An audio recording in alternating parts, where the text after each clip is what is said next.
तो मैंने फिर एमटेक का एग्जाम दिया, तो थर्मल में मेरा वहाँ सिलेक्शन हो गया। लेकिन वहाँ पर भी बहुत ज़्यादा प्रॉब्लम होता है, क्योंकि वहाँ पर ओनली 6 सीट है एमटेक इन थर्मल इंजीनियरिंग में। अच्छा अच्छा। तो मुझे थर्मल में ही करना था। तो जितने भी वहाँ के टॉपर्स है, दिल्ली के भी कुछ आईआईटी दिल्ली के जो बीटेक करे हुए हैं, वो चाहते हैं, वो भी प्लान बी उसको भी चाहते हैं कि उनको स्टाइपेंड मिले और वो तैयारी करें। तो आईआईटी दिल्ली के भी बीटेक स्टूडेंट वहाँ पे आ जाते हैं।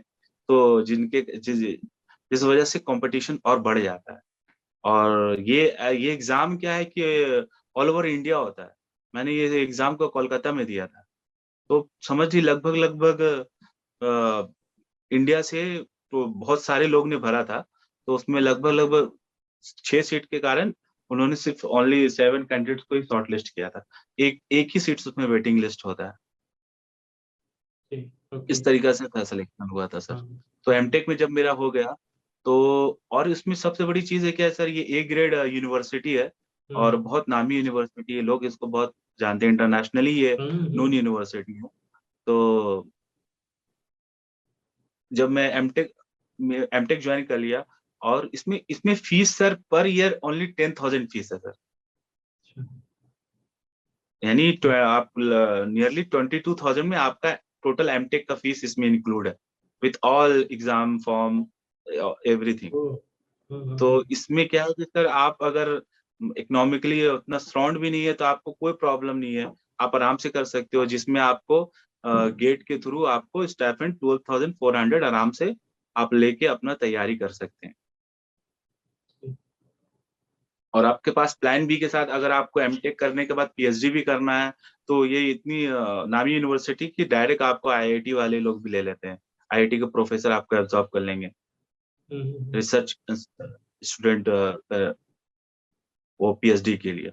अच्छा। तो सर कॉलेज के साथ साथ और पढ़ाई करने का टाइम मिल जाता है आप लोगों को वहाँ पे कि वर्कलोड बहुत ज्यादा रहता है? नहीं सर, वर्कलोड उतना ज्यादा नहीं होता है आईआईटी के, इतना ज्यादा as compare to the IIT and NIT. वहाँ वर्कलोड थोड़ा कम होता है सर। ओके। इसलिए ये भी कारण था कि मैं वहाँ गया था। तो उस पर मुझे वक्त मिला तैयारी करने का, इस दूसरे एग्जाम का, और मुझे एमटेक भी करने का। क्योंकि जितने भी आर&डी वर्क है, आप समझ लीजिए, तो उसमें जितना हायर एजुकेशन आपका रहेगा, उसमें आपको थोड़ा वेटेज तो मिलता है। हाँ, लेकिन जब आप ज्यादा हायर एजुकेशन लेके भी जाते हैं, जैसे इसरो का एग्जाम था, तो वो बीटेक लेवल पे आईसीआर भी रिक्रूट कर रहा था साइंटिस्ट को। तो आप अगर एमटेक करके जाते तो उनका जो इंटरव्यूअर है, उनका एक्सपेक्टेशन भी थोड़ा बढ़ जाता है कि आपको नॉलेज उनसे एज अ बीटेक स्टूडेंट से तो ज्यादा होगा। तो उनको आपको प्रूफ करना पड़ेगा, वरना आपका सिलेक्शन फिर प्रॉब्लम होगा सिलेक्शन होने में। ये बहुत अच्छा पॉइंट कहा सर आपने कि अगर आप हाँ। एमटेक, कुछ लोग सर ऐसे भी होते हैं ना, एमटेक सीरियसली नहीं करते हैं कि बस कर लिए जी। कहीं से भी, साल में एक बार गए पेपर वेपर दिला के आ गए हैं और डिग्री मस्त चिपका देते हैं एग्जाम के पहले की थर्मल किए हैं, डिजाइन किए हैं, और फिर जाके फिर वो वैसे ही पूछेंगे भी आपसे। उनका हम्म, एक्सपेक्टेशन बढ़ जाएगा ना, हम्म। इसलिए वो हो जाता है। तो आपको ध्यान देना है, ऐसा नहीं कि ये प्लान भी, मतलब प्लान भी ये नहीं है, ये प्लान भी आपका लाइफ का ही प्लान भी है। आप इससे अपना लाइफ को भी, लाइफ में जितनी सारी चीजें वो भी अचीव कर सकते हो प्लान बी में। ऐसा नहीं कि प्लान बी टेम्पोररी है, ये भी परमानेंट है। लेकिन फॉर अ प्लान ए ये टेम्पोररी हो जाएगा। अगर आपने प्लान ए को अचीव कर लिया, तो ये प्लान बी आपके लिए टेम्पोररी हो जाएगा। इस तरीका से आपको शेड्यूल करना पड़ेगा, क्योंकि हर वक्त आपके साथ आपके स्टूडेंट नहीं, आपके पेरेंट्स नहीं रहेंगे, आपके टीचर नहीं रहेंगे आपको गाइड करने के लिए। फिर तो आपको सपोर्ट कौन करेगा जब आपका बुरा वक्त चलेगा, यानी डिमोटिवेट वक्त जो होता है, जब परेशान रहते हैं कि मेरा कहीं नहीं हो रहा, तो सपोर्ट आपका प्लान ही करेगा आपको। इसीलिए मैंने जो अपनी इस लाइफ को, जर्नी को एंजॉय किया है, मैंने कभी डिमोटिवेट नहीं हुआ। मैं अपनी जर्नी को एंजॉय किया कि मैं छोटा छोटा स्टेप लेके बहुत बड़े स्टेप तक पहुंचा हूं। मैंने कभी ऐसा नहीं सोचा कि मुझे बहुत बड़ा करना है। हाँ, मुझे बड़ा करना है, लेकिन छोटे से शुरुआत, छोटे से कर कर बड़ा पहुंचना है। कैसे? उसको मेहनत करके मैं छोटा छोटा स्टेप लेके बड़ा तक पहुंच सकता हूँ। इसलिए आप एक बिलो एवरेज, लगभग लगभग एवरेज स्टूडेंट आज वो 11th rank all India ISRO के सबसे कॉम्पिटिटिव एग्जाम है इंटरव्यू का, उसमें मैंने क्रैक किया इसको। और सर और प्लेसमेंट का इंटरव्यू, कैसा है वहाँ पे जामिया वगैरह में? सर प्लेसमेंट वहां पर आफ्टर 2014 थोड़ा कम हो गया सर। वो प्राइवेट कंपनी ही वो आती है सर, ज्यादा गवर्नमेंट नहीं आती थी। लेकिन जामिया का रिकॉर्ड था सर, वहां पर IOCL NTPC तक आई हुई है बीटेक के स्टूडेंट को रिक्रूट करने के लिए। सर मुझे पता है बहुत अच्छे से, मेरे फादर एनटीपीसी में काम करते थे। उनको बोला गया था कि आप लोग अपना मास्टर्स कंप्लीट करिए, तो कहाँ से कंप्लीट करना है, आप सब लोगों को जामिया से करना है, मतलब डिस्टेंस एजुकेशन का था। पर एनटीपीसी भी जामिया को प्रेफर कर रहा था कि आप डिग्री दोगे। तो जी। ये मुझे पता है कि जामिया का बहुत ज्यादा इम्पोर्टेंस है। हम्म। एंड इसीलिए बहुत खुशी हो रही है कि आपसे ऐसे बातें करते हुए। फिर मैं सर ये जानना चाहता हूँ कि फिर जेआरएफ के बारे में थोड़ा सा बताइए कि ये होता क्या है, और अगर कोई स्टूडेंट है वो कैसे अप्लाई कर सकता है? क्या मास्टर्स करने के बाद ही अप्लाई कर सकते हैं कि बैचलर्स के टाइम पे भी कर सकते हैं? क्या स्टाइपेंड मिलता है, क्या फायदे होते हैं, इसके बारे में थोड़ा सा बताइए। तो सर ये JRF 2 वे, इसमें जो आप रिक्रूटमेंट होता है 2 वे होता है। तो उसमें उसमें वो लिखे रहता है कि अगर आप एमटेक करे हुए हैं तो गेट का इंपॉर्टेंस नहीं है। अगर आप बीटेक करे हैं तो गेट का इंपॉर्टेंस से सिलेक्शन होगा। यानी अच्छा। पहले आपका रिज्यूम शॉर्टलिस्ट होगा अकॉर्डिंग टू योर, अगर आप बीटेक करे हुए हैं तो गेट के मार्क्स से शॉर्टलिस्ट होगा, अगर एमटेक किए हुए तो एमटेक के मार्क्स से शॉर्टलिस्ट होगा। तो इस तरीका से वो लोग शॉर्टलिस्ट करते हैं। ओके। और ये JRF समझ लीजिए, अगर कोई JRF आना चाह रहा है, करना चाह रहा है, तो ये कोर टेक्निकल है, आपको टेक्निकली सीखने मिलेगा यहाँ पर। और ये ऑर्गेनाइजेशन के अंदर कैसे वर्क होता है वो सीखने मिलेगा। आप बड़े बड़े साइंटिस्ट के बीच में रहेंगे, उनका वे ऑफ थिंकिंग, वे ऑफ काम करने का सीखेंगे आप उनसे, अगर आप सीखना चाहें तो। वो लोग फोर्स नहीं करेंगे आपको कि सीखो, अच्छा। क्योंकि उनके पास टाइम नहीं है, हाँ हाँ हाँ वो हाँ। आपको सीखना है। ये आपके तो इंटरेस्ट में वहाँ, होगा कि आप जी उनसे जी, पूछ रहे हैं कि सर इसको कैसे करते हैं, इसको कैसे करते हैं, इसको बताइए करके। नहीं तो उनको इतनी फुर्सत नहीं है कि आपको हर चीज को बैठा के समझाएंगे। नहीं वो टाइम नहीं है उनके पास। और बिकॉज दे आर साइंटिस्ट, हम्म। वो भी इतने R&D नहीं। है, DRDO जैसा ऑर्गेनाइजेशन है, उनके पास टाइम कहाँ हो सकता है।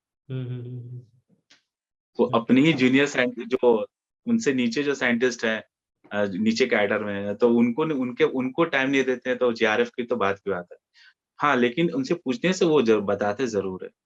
ओके। तो आप वहां जाएंगे तो आपको ऐसा नहीं कि आपको फोर्स करा जाएगा कि आप काम ही सिर्फ करो।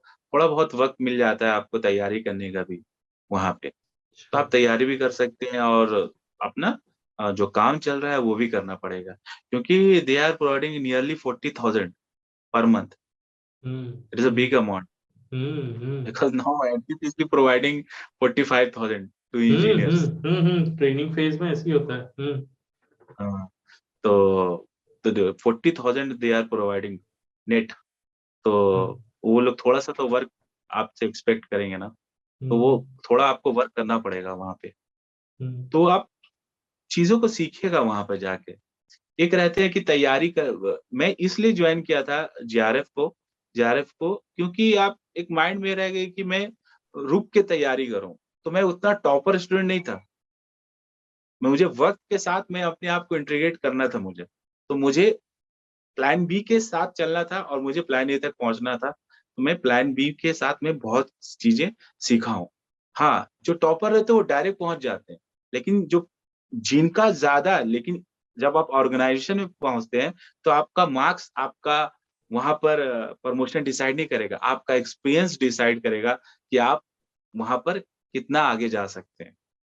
क्योंकि ऑर्गेनाइजेशन नॉलेज पे डिपेंड नहीं करता, it depend upon total experience, आपका thinking, way of thinking and knowledge. अच्छा। और ये चीज आपको, वे ऑफ थिंकिंग है, ये आपको एक एक्सपीरियंस से ही मिल आएगा आपके अंदर। आप डायरेक्ट सोचिएगा कभी नहीं आ पाएगा। सही बात है।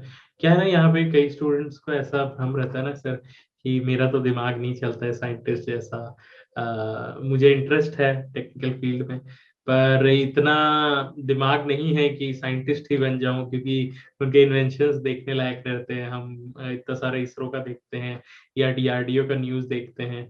तो ये है कि सर ने बहुत अच्छी बात कही कि आप वहां जाके सीखिए, सीखने से सब कुछ होता है। सीखते जाएंगे आप भी उस चीज, उस लेवल पे पहुंच जाएंगे जहां पर आपने बाकी साइंटिस्ट को देखा है बड़े बड़े इन्वेंशंस करते हुए या बड़े इन्वेंशंस में कंट्रीब्यूट करते हुए। तो ये सर जेआरएफ वाला ऐसा सीन है ना कि गेट वाले को ज्यादा पता नहीं रहता है। तो जेआरएफ के थ्रू सिर्फ हम लोग डीआरडीओ से ही कर सकते हैं कि और भी कहीं से कर सकते हैं? ये कौन ऑर्गेनाइज कराता है? ये कब आता है पेपर इसका? सर ये पर्टिकुलर लैब लैब वाइज निकलता है। डीआरडीओ का बहुत सारे लैब है, तो लैब वाइज ही निकालते रहते हैं। ऑनलाइन उनका रिक्रूटमेंट आता है, वो आप फॉर्म भरिए, फिर वो रिटेन लेंगे और उसके बाद इंटरव्यू लेंगे। नहीं सर, तो एक हम लोग एक्चुअली ज्यादा क्या सुने हैं होता ना, है, नेट जेआरएफ ऐसा ज्यादा सुने। तो नेट ये जेआरएफ ये क्या नेट होता है, ये क्या? हाँ वो नेट जेआरएफ एक्चुअली क्या होता है, वो नेशनल एलिजिबिलिटी टेस्ट हो जाता है फॉर हाँ टीचर रिक्रूटमेंट के हाँ लिए। हाँ हाँ हाँ हाँ ये चीज नहीं है। ये हाँ हाँ। जेआरएफ है, आर&डी के लिए यूज किया जाता है, junior okay research fellowship. Okay okay यानी ओके आप आर&डी वर्क में हैं और आपको रिसर्च फेलोशिप दिया जा रहा है। Okay okay okay. तो ये हर साल होता है क्या? और मैं सुना ऐसे हर वो साल। टाटा वगैरह भी ये सब करवाते हैं ना? टाटा का भी हाँ, कुछ? टाटा भी। यस सर, टाटा भी। आरए, रिसर्च एसोसिएट, हम्म। जीआरएफ, ये सब करवाते। Okay okay. तो ये थोड़ा सा आप लोगों को अवेयर रहना है कि जब इन चीजों का पोस्ट आए तो आप लोग अपने गेट के मार्क्स को यूटिलाइज कर सकते हैं या मास्टर्स को यूटिलाइज कर सकते हैं, ताकि इन सब में क्वालिफाई कर सके। तो ये रहा हम लोगों का जेआरएफ का जर्नी। फिर क्या आपने इसके बीच में भी रेगुलरली इसरो वगैरह दिलाते रहे थे? और उस समय आपके कैसे मार्क्स थे, क्या हुआ था? तो मैंने आपको बताया था 2018 में मैंने दिया था इसरो, हम्म। तो उसमें 2 मार्क्स रिटर्न रह गया था। अच्छा लेकिन जब 2019 में मैंने दिया, उसके बाद तो अभी तक एग्जाम नहीं हुआ इसरो का। अच्छा। 29 में 2019 में दिया था, तो उसमें मैं शॉर्टलिस्ट हो गया था हम्म। इंटरव्यू की। अच्छा। सर अभी अभी और मेरे एक स्टूडेंट ने मैसेज किया था, मैंने भी देखा न्यूज में कि इसरो वर्कलोड थोड़ा कम कर रहा है, मतलब जो वर्किंग लोग हैं उनको कम रख रहा है। ऐसा भी कुछ है क्या कि फ्यूचर में आएगा नहीं आएगा कुछ? क्या है सीन? एक करेंडम में तो उन्होंने डायरेक्ट बोल दिया कि हाँ हाँ। फॉर कुछ टाइम के लिए रिक्रूटमेंट रोक दिया गया। हम्म। साइंटिस्ट, एसटीए भी, मतलब सीनियर टेक्नीशियन का हम्म रिक्रूटमेंट रोक किया है। तो अब कुछ हम्म। कब तक रुका है, वो नहीं उनका पता। ऑर्गेनाइजेशन और कमेटी ही बता सकता है। ओके ओके, अब वो तब ओपन हो। तक सब लोग तैयारी करते रहो, ये बेस्ट तरीका है। जब भी आएगा यस। लपक के ले लेना। बस ये है हाँ कि उतने तक तैयारी करते रहो, सर आगे टिप्स देंगे। सर आप ये बताइए कि मतलब प्लान बी के साथ साथ कैसे तैयारी किया जाए? और अगर आपने ऐसा क्या गलतियां किया था कि आपका 18 में नहीं हो पाया था और 19 में हो गया, ये बताइए। सर, 18 में इसलिए नहीं हो पाया था सर कि जब मैं पढ़ाई कर रहा था, तो मैं रिवीजन बहुत कम किया था सब्जेक्ट का। आप टीचर को, और दूसरी बात है कि कुछ-कुछ सब्जेक्ट में जो जहाँ कोचिंग किया था, मैं पढ़ा था, तो कुछ-कुछ सब्जेक्ट में टीचर को सही से उतना सुना नहीं, क्योंकि मैं प्लान बी के साथ चल रहा था। मुझे जल्दी-जल्दी करना था, तो मैं कभी के क्या होता था, 10 आवर का कोचिंग हो जाता था, तो बहुत सारी चीज़ एब्ज़ॉर्ब माइंड में नहीं हो पाता था। तो लेकिन बाद में जब मैं 2018 में फील्ड में आया, तो मैं जब अपने फ्रेंड के साथ डिस्कस किया सब्जेक्ट, तब पता चला कि अच्छा-अच्छा, ये कांसेप्ट मैं वहाँ पर स्किप कर दिया था पढ़ने टाइम। फर्स्ट टाइम अच्छा। मैं जब पढ़ रहा था।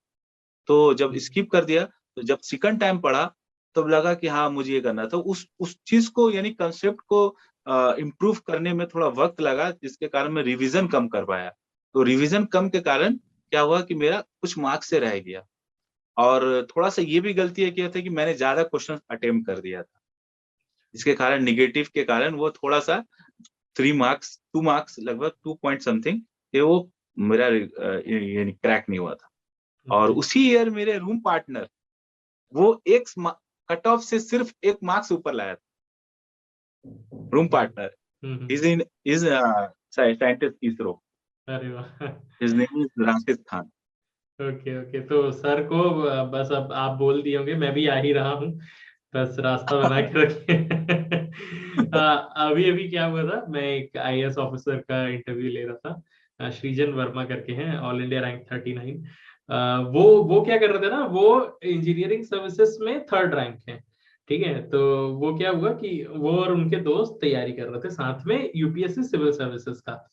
फिर क्या हुआ, सिविल सर्विसेज की तैयारी करते करते एक दोस्त बोला कि मतलब ये सृजन बोले कि मेरे को डर लग रहा है, मैं नहीं कर पाऊंगा, मैं दिलाऊंगा गेट, मेरे को चाहिए प्लान बी। तो वो गेट दिलाए, गेट में आया उनका 20th रैंक, ठीक है। फिर वो ईएससी दिलाए, तो उनका आया 3rd रैंक। फिर उसके बाद इस साल वो 39 रैंक लेके आए, तो उनको डर लग, और हाँ, तो इससे पहले क्या हुआ कि वो जो दूसरा दोस्त था ना सिविल सर्विसेज वाला, वो बन गया, वो आईएएस बन गए हैं अभी, आसाम में कलेक्टर है वो। और फाइनली उनका अभी निकला ना, तो सबसे पहले उनको कॉल किए और उनको बोले कि देख जूनियर हूं, पर तेरे को सर नहीं बोलूंगा, तेरे को सीधा बस कॉल करके यही बोले, रिजल्ट नहीं बताया, वो बस बोले कि जूनियर हूं पर सर तेरे को कभी नहीं बोलूंगा करके। तो ये एक फीलिंग ही अलग रहती है कि आपके दोस्त जो रहते हैं, आप उनके साथ साथ एक साथ जो स्ट्रगल किए रहते हैं, आप पहुंचते हैं, तो बड़ा अच्छा लगता है। आप लोगों का भी कुछ ऐसा ही रहा होगा। वो तो तो रहता ही सर। तो जो उसका सिलेक्शन, मेरे फ्रेंड का रूम पार्टनर का सिलेक्शन हो गया, तो वो भी बोला कि मैंने सिर्फ एक क्वेश्चन, यानी एक क्वेश्चन कम गलत किया तो मेरा सिलेक्शन हो गया, तुमने एक क्वेश्चन ज्यादा गलत कर दिया, तुम्हारा सिलेक्शन नहीं हुआ। तो आप समझ सकते हैं कि आज का कंपटीशन का लेवल क्या है। यानी एक क्वेश्चन सही करने से उनका सिलेक्शन हो गया, एक क्वेश्चन गलत करने से मेरा सिलेक्शन रुक गया।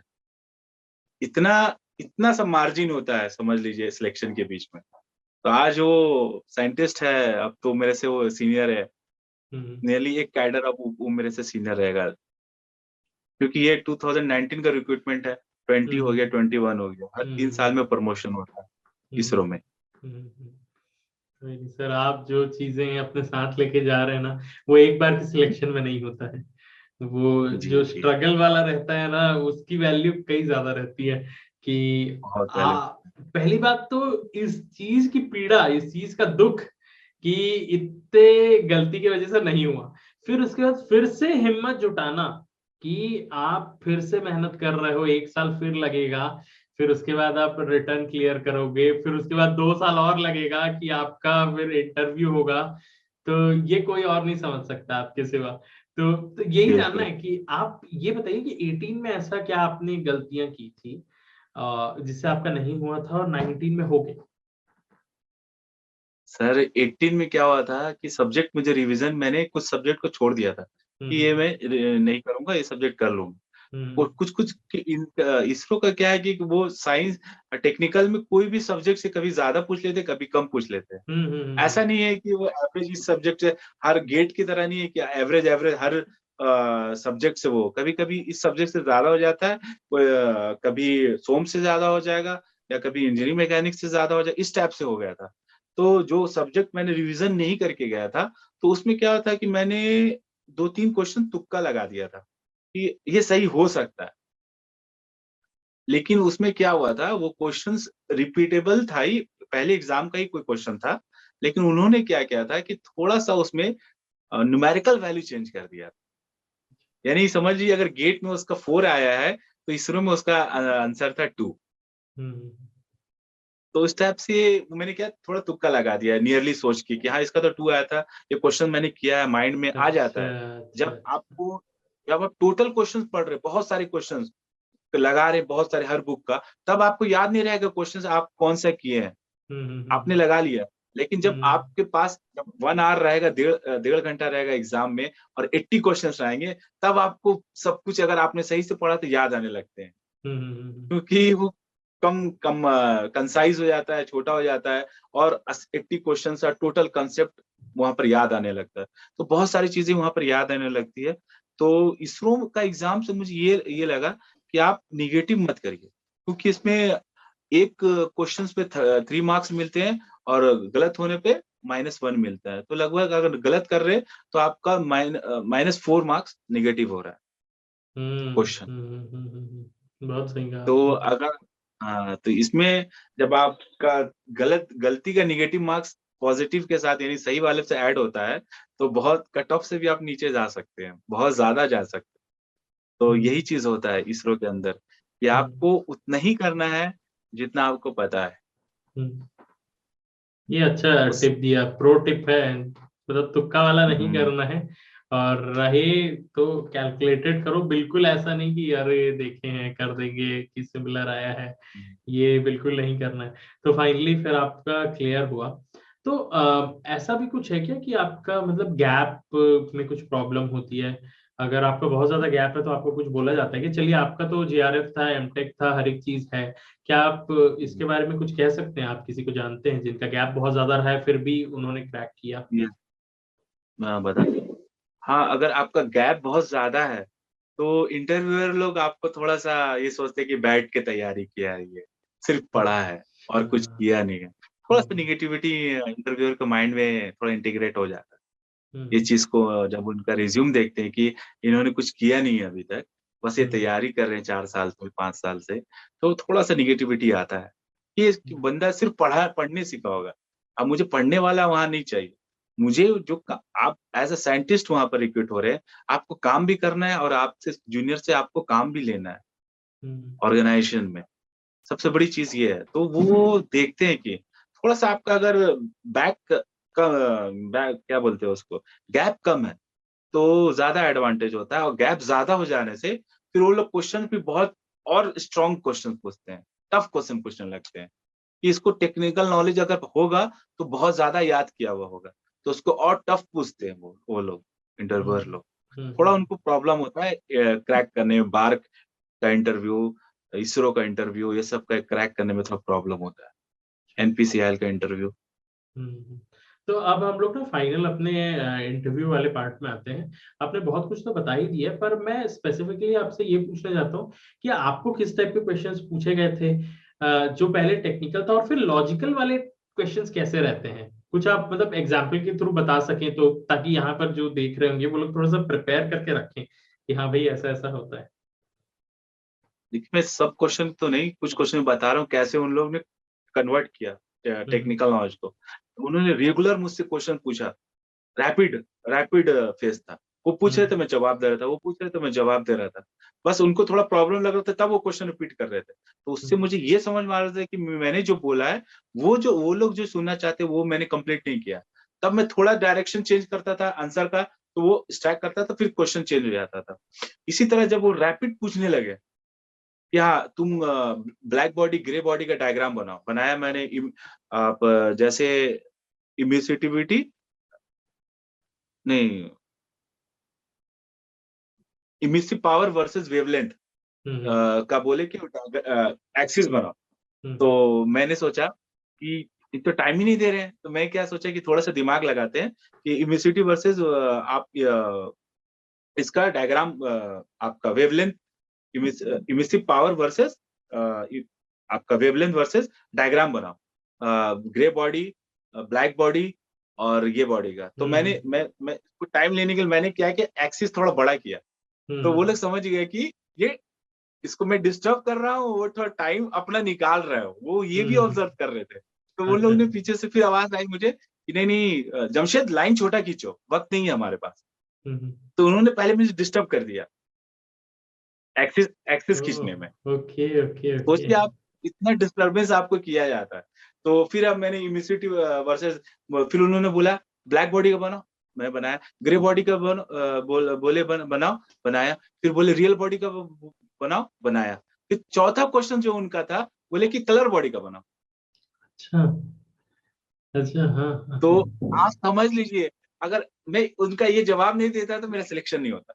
हम्म, तो मेरा जो जवाब था सर कि all the colour body are generalised under real body only, hmm, hmm, ये था।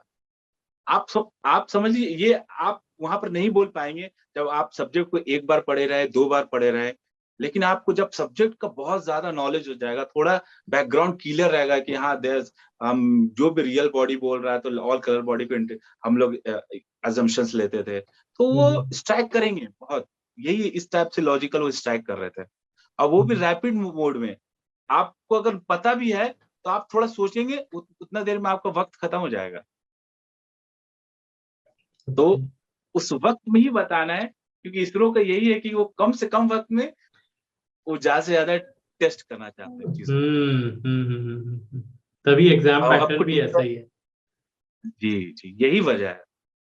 और वो इसलिए करते हैं कि हाँ ये बंदा को नॉलेज है, टेक्निकल नॉलेज भी है, लॉजिकल भी है, और इतने डिस्टरबेंस करने के बाद भी। क्योंकि मुझे ऐसा लगता है सर कि ये ना आपके अंदर वो साइंटिस्ट ढूंढ रहे हैं जो प्रेशर कंडीशन में वर्क कर सके, जो टाइम को देखते हुए वर्क कर सके। ऐसा नहीं कि आराम से 1 साल में एक प्रोजेक्ट कंप्लीट करके दे रहे हैं, कम से कम वक्त में अपना दिमाग चलाते हुए करना। मतलब ये एग्जाम सिर्फ सिलेक्शन का नहीं है, ये इसलिए भी है कि आप इसके लिए कंपैटिबल हैं कि नहीं, इस जॉब के लिए इतना प्रेशर सह पाएंगे कि नहीं, उसके लिए भी है। वो चीज भी चेक करते हैं वो लोग। तो कुछ कुछ रहता है कि आपको अगर एक रहता है कि नॉलेज से ही कभी कभी सिलेक्शन हो जाता है, कभी कभी होता है कि इंटरव्यूअर का भी माइंड आपको अपने तरफ लाना पड़ेगा। जैसे इंटरव्यूअर में मुझसे मुझसे क्वेश्चन पूछे कि बीम को कैसे डिजाइन होता है, तो मैं एज ए जनरल बता सकता हूँ बीम को हम लोग थ्योरीज ऑफ फेलियर के अकॉर्डिंग मैं डिजाइन कर सकता हूँ। लेकिन मैंने उनको ये आंसर नहीं बोला, एक नॉर्मल स्टूडेंट यही आंसर बोलेगा। लेकिन मैंने उनको आंसर क्या बोला, जो मेरे एक्सपीरियंस के अकॉर्डिंग बताता है। मैंने बोला कि sir in space application we design beam for minimum weight and high specific strength. तो उस क्वेश्चन से ही उनको पता चल गया कि इसका टेक्निकल कितना स्ट्रांग है। तो उन्होंने फट से क्वेश्चन चेंज कर दिया, तो ना अब मुझे नहीं चाहिए कि तुम्हें बीम का नेक्स्ट क्वेश्चन जमशेद। तो कुछ कुछ चीजें हैं जो आपको इंटरव्यूअर को आप अपनी तरफ ला सकते हैं। वो कैसे आएगा, वो एक्सपीरियंस से ही ला सकते हैं। मैं उतना नॉलेजेबल नहीं हूँ, लेकिन मैं अब चीजों को जो सीखा हूँ, तो जो चाहिए रिक्रूटमेंट बोर्ड को जो चाहिए वो चीज मैं अपने एक्सपीरियंस से सीखा हूँ और वहां पे ये किया हूँ। बहुत सही। वो आपको पूछ रहे हैं ABCD के बाद क्या आता है, और आप सीधा ई से एलिफेंट बता दिए, सर ई से एलिफेंट आता है। ये तो अच्छा है। तुरंत क्वेश्चन चेंज कर दिया, तो उनको ये लगा कि ये कैंडिडेट के अंदर दम है, तो इसको लिया जाए, क्वेश्चन पूछा जाए। तो फिर वो लोग अपना जो रैपिड राउंड है वो चालू कर देते हैं। बहुत सही सर। अच्छा, तो आपका प्रीवियस एक्सपीरियंस थोड़ा काम आया क्या? ऐसा आपको लगा कि DRDO के भी क्वेश्चंस पूछे जा रहे हैं आपसे? मतलब मैं ये इसलिए पूछना चाहता हूँ ना कि जॉब से रिलेटेड भी आपसे पूछा जाता है क्या, इसलिए? जॉब से रिलेटेड वो लोग ने इंटरव्यूअर ने क्वेश्चन पूछा, लेकिन वो जॉब से रिलेटेड जो जॉब के पीछे एप्लीकेशन है, जो मैं जॉब कर रहा था, जो एप्लीकेशन सब्जेक्ट में है, उन्होंने वो पूछा मुझसे। जॉब के बारे में नहीं पूछा। यानी जॉब का जो आपका जो एप्लीकेशन कुछ आप टेस्टिंग क्या होता है, करते थे, डिजाइन टेस्टिंग होता है, आप क्या करते थे, हाँ और वो भी टेस्टिंग जो होता है, रिलेटेड है। हाँ। हाँ टेस्टिंग के पीछे टेक्निकल बैकग्राउंड क्या, वो डेवलप कैसे, उस थ्योरी को कैसे डेवलप किया गया और कैसे यूज किया गया, और उसको हम लोग टेस्टिंग में यूज किया बहुत सारे कंपोनेंट का। तो वो टेस्टिंग का ही पूछे, टेक्निकल उसका बेसिस पूछे क्या है, वो नहीं पूछे कि तुम काम क्या करते हो, बेसिक क्या है, वो टेक्निकल किस बेसिक पे काम कर रहा है, वो पूछे उन्होंने। ये बहुत अच्छा है सर। मतलब आपका हर चीज रिलेटेड है। मतलब आपकी तैयारी जो होती है वो सिर्फ एक पेपर पेन से होके इंटरव्यू तक खत्म नहीं होती है। आपका ये एक ओवरऑल फेज है कि आप शुरू से टेक्निकली साउंड रहो, फिर उसके एप्लीकेशंस को इस तरीके से करो कि वो आपके थियोरेटिकली लिंक्ड रहे, तभी आप उसका जवाब दे पाएंगे। इसलिए वो लोग वो ऐसा ऐसा क्वेश्चन पूछे, तो वो उसी से समझ गए कि बंदा कितना काम किया होगा, कितना काम नहीं किया होगा। वो आपको ऑर्गेनाइजेशन में जाके तो नहीं देखेंगे ना, वो तो इंटरव्यूअर आपको टेक्निकल बेसिक ही पूछेंगे कि बेसिक जब इसको पता है तो वो काम अच्छे से किया होगा। तो हम लोगों ने ऑलमोस्ट हर एक चीज कवर कर लिया है, इसरो का रिटर्न, इसरो का इंटरव्यू, हर एक चीज। तो फाइनली हम लोग एंड पे हैं सर। आप अपने तरफ से अपना सीक्रेट बताइए या मोटिवेट करिए स्टूडेंट्स को कि वो भी आपकी तरह कैसे साइंटिस्ट बन सकते हैं।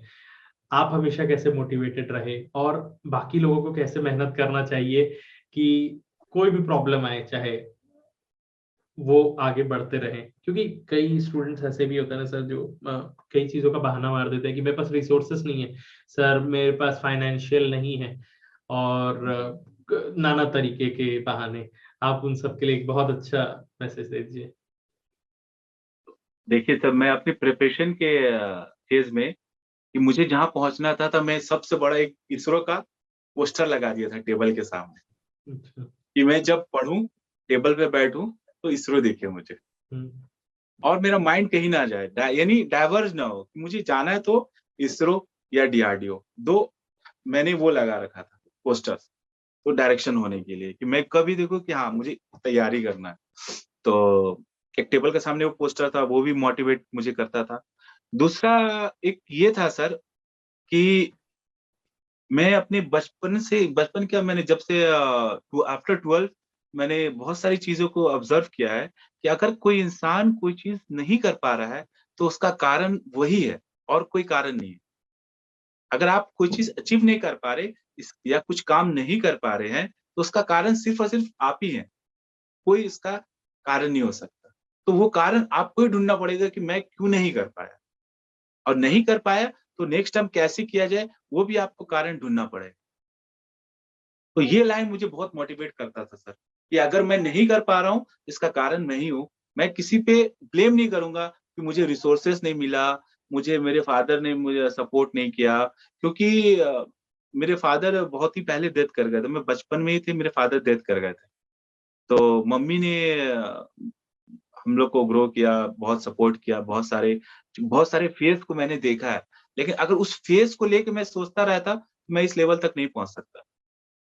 क्योंकि मुझे पता था कि उस फेज़ को मुझे नहीं सोचना है, उसका कारण मुझे नहीं लेना है, मुझे कैसे करना है वो मुझ पे डिपेंड करता है। और बहुत सारे लोग रहते हैं कि मैं सर एनआईटी में नहीं पढ़ा हूँ, +2 मेरा सर मैंने क्रैक नहीं किया है, कुछ एनआईटी का एग्ज़ाम नहीं या ट्रिपल ई एग्ज़ाम नहीं क्रैक किया है। तो वो चीज़ कुछ डिपेंड नहीं करता सर। आपका एकेडमिक बैकग्राउंड कैसा भी हो, अगर आप कोई चीज़ को चाहते हैं, तो वो आप अचीव कर सकते हैं। सिर्फ और सिर्फ आप अपने आप के साथ ट्रुथ रहना पड़ेगा। कि आप क्या हैं, आपको अपने साथ देखना है, मेरी कमी क्या है, अगर मैं फ़ेल कर रहा हूँ, तो इसका कारण क्या है? तो आपको कारण ढूँढना है, ना कि आप किसी को ब्लेम करें अपने सक्सेस के लिए कि मैं ये वजह से ब्लेम नहीं कर पाया, या मैं लाइफ़ पार्टनर थी, उसने मैं ऐसा कर दिया तो मैं ये नहीं कर पाया। तो ये कोई ब्लेम वाली चीज़ नहीं है। अचीवमेंट आपको आप आपका अचीवमेंट आप ही को दिला सकता है, वो कारण आप में ही आपको ही ढूँढना पड़ेगा। टीचर तो सिर्फ़ आपको गाइड कर सकते हैं, आपको नॉलेज दे सकते हैं, टेक्निकल नॉलेज। आप उनको सुनिए वो क्या बोल रहे हैं। उ आधा तैयारी तो आप जब आप टीचर को सही से सुनते हैं वहीं तैयारी हो जाती है, और आधा तैयारी जो होता है, वो आपको ही करना है। कोई आपको नहीं कर सिखा सकता। जो इंसान खुद से सीखता है वो किसी और कोई भी उसे अदर पर्सन सिखा नहीं सकता है।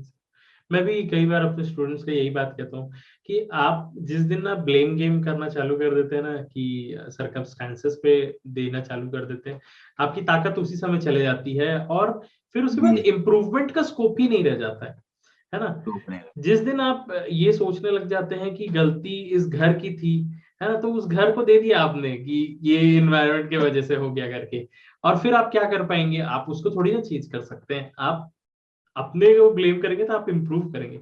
बहुत बहुत वही अच्छा वही सर। चीज़, वही कि अगर आपका सिलेक्शन नहीं हो रहा था उसका कारण सिर्फ़ और सिर्फ़ आप ही हैं। बहुत सही। मुझे आपसे बात करके बहुत अच्छा लगा सर। आई होप स्टूडेंट्स को भी बहुत अच्छा लगे। One of the most motivational और प्रैक्टिकल सेशन रहा है ये। थैंक यू सो मच अपना इतना वैल्यूएबल टाइम देने के लिए सर। और स्टूडेंट्स को कहना चाहता हूँ, अगर ये वीडियो पसंद आए तो लाइक करिएगा, अपने दोस्तों के साथ शेयर करिएगा, और ऐसे ही वीडियोस हम लोग और आपके लिए लाते रहेंगे। तब तक के लिए bye bye, thank you, have a nice day, thank you sir. It's time to experience something glorious. Unacademy Combat. Compete, crack, conquer. A challenging gate contest engineered to give you an experience like none other.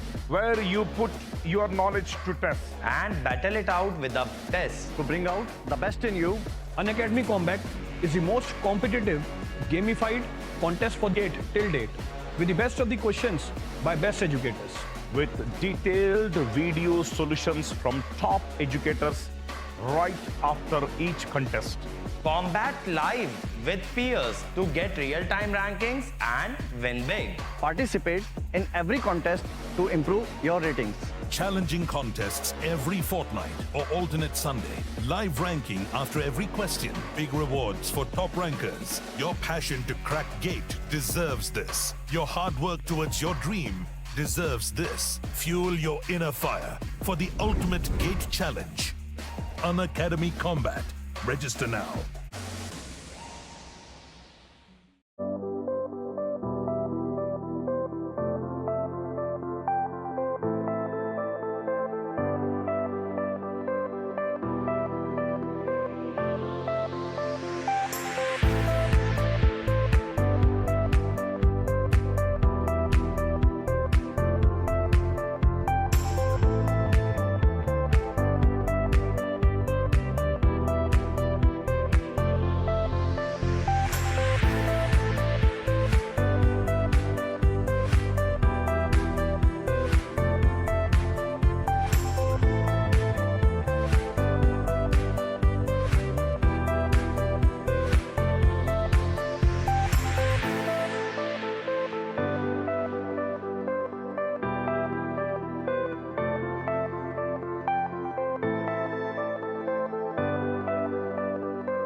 Hello learners, don't forget or miss our special class feature on Unacademy platform or application.